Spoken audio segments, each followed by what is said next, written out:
Friends, welcome and welcome back to my YouTube channel. तो आज के इस वीडियो में हम बात करने वाले हैं हिंदी के बहुत ही ज़्यादा इंपॉर्टेंट टॉपिक के बारे में।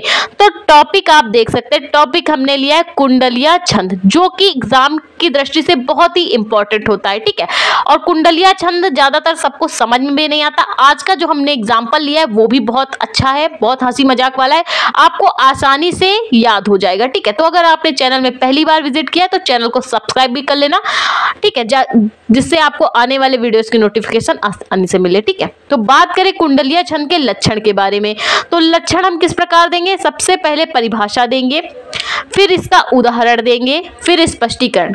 परिभाषा उदाहरण तो भाई हो गई कि हमें समझ में आया तो हमने परिभाषा और उदाहरण दे दी, लेकिन जो सामने वाला है एग्जामिनर उसको भी तो समझाना पड़ेगा, तो हम उसका स्पष्टीकरण भी देंगे कि क्या निष्कर्ष हमने परिभाषा और उदाहरण से निकाला, तो वो हो गया स्पष्टीकरण। तो परिभाषा आज की हमारी गद्य और पद्य का रूप है। पद्य यानी एक दोहे के रूप में पूरी परिभाषा है और उसी का सार गद्य वाली डेफिनेशन में है। ठीक है, जितना अच्छा लिखने की कोशिश करेंगे उतने ही अच्छे नंबर आपको मिलेंगे। उदाहरण है मात्राओं से पहचानना, स्पष्टीकरण निष्कर्ष के आधार पे। मात्राओं के माध्यम से पहचानना, स्पष्टीकरण है निष्कर्ष के आधार पे। देखिए, पास तो सभी लोग होते हैं लेकिन टॉप कोई एक करता है ना, तो जितना अच्छा इंप्रेशन आप डालेंगे उतने अच्छे आपके नंबर। ठीक, अब आगे देख लीजिए इसकी डेफिनेशन। तो जो पद्य वाली डेफिनेशन है, एक दोहे का रूप है। किस प्रकार का दोहा है आप ही देख लीजिए। विषम मात्रिक छंद है। कौन भैया? विषम मात्रिक छंद कौन है? कुंडलिया। विषम मात्रिक छंद है, 6 चरण लगाए। कुंडलिया जो है विषम मात्रिक छंद है। कुंडलिया एक विषम मात्रिक छंद है और इसमें चरण कितने होते हैं? 6 चरण होते हैं। जैसे कि ये आपका पद्य वाली डेफिनेशन का दोहा है, इसमें कितने चरण है? 2 चरण है ना। पहले 2 में दोहा लगे, पहले 2 चरणों में क्या लगता है? दोहा।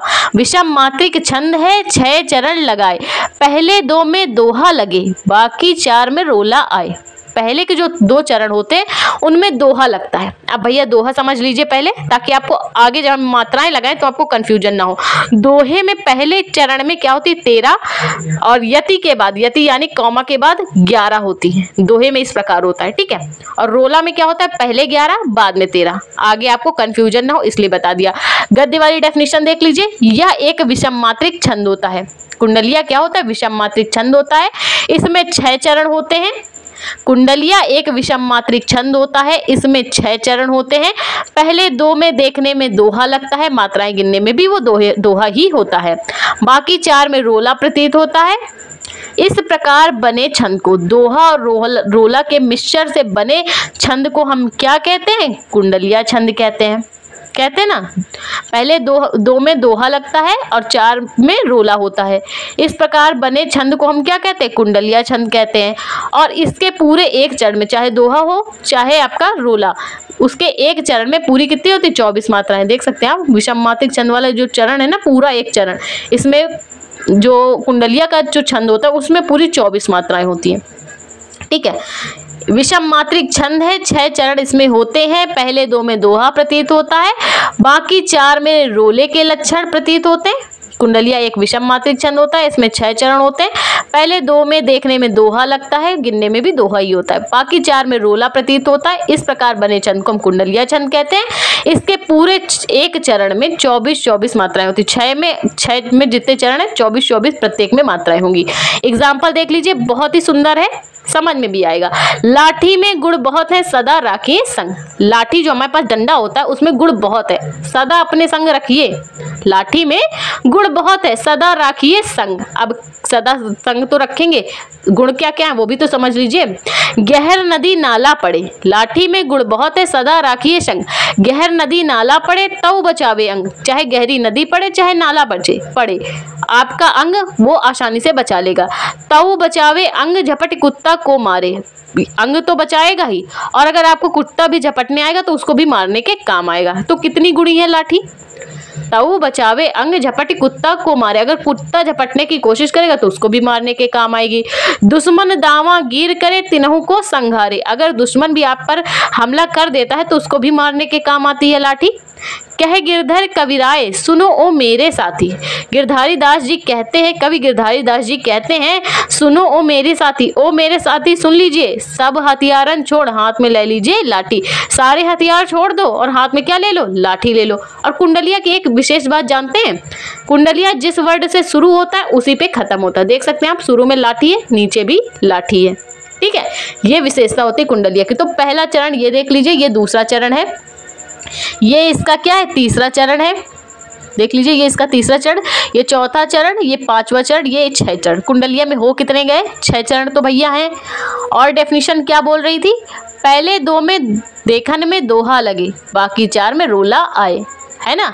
तो भैया दोहा क्या होता है, पहले के जो कॉमा है, कॉमा के पहले के जो वर्ड होते हैं उसमें पहले 13 होती है और फिर दूसरे चरण में 11 और 13 के बीच में तो यदि सबको पता है पहले 13 होंगी। दोहे में क्या होती, पहले 13 बाद में 11। और रोला में क्या होगी, रोला और सोरठा में पहले 11 बाद में 13। मात्राएं लगा लीजिए, बड़ा ला है 2 की मात्रा, बड़ी ठी है 2 की मात्रा, में है तो इसमें 2 की मात्रा, छोटा आ छोटी ई छोटा ऊ में क्या होती, 1 की मात्रा लगती, बड़ी ई बड़ा आ बड़ा ऊ बड़ा ए तो उसमें 2 की मात्रा। मात्राएं हमने लगा ली हैं, देख सकते हैं आप, 2 2 4 2 6 2 8 2 10 1 11 12 1 13।